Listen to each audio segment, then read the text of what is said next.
ಮಾವಿನಕಾಯಿಯನ್ನು ಹೆಚ್ಚಿಟ್ಕೊಂಡಿದ್ದೇನೆ. ಅದಕ್ಕೆ ರುಚಿಗೆ ತಕ್ಕಷ್ಟು ಉಪ್ಪು ಹಾಕೊಳ್ತಿದ್ದೇನೆ, ಅರಿಶಿಣದ ಪುಡಿ, ಹಾಗೆ ಇದಕ್ಕೆ ನಾನು ಖಾರ ಹಾಕಿಕೊಳ್ತಿದ್ದೇನೆ.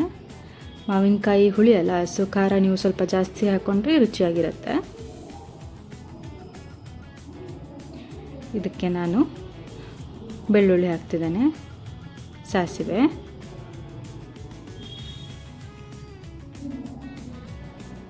ಹಾಗೂ ಇದಕ್ಕೆ ನಾನು ಎಣ್ಣೆ ಸೇರಿಸ್ತಿದ್ದೇನೆ.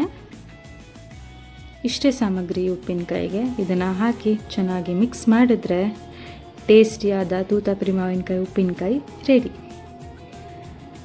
ಕ್ವಿಕ್ಕಾಗಿ ಮಾಡ್ಬೋದು ಹಾಗೂ ಟೇಸ್ಟಿ ಕೂಡ ಇರುತ್ತೆ, ತುಂಬ ಟೈಮ್ ತೊಗೊಳ್ಳಲ್ಲ.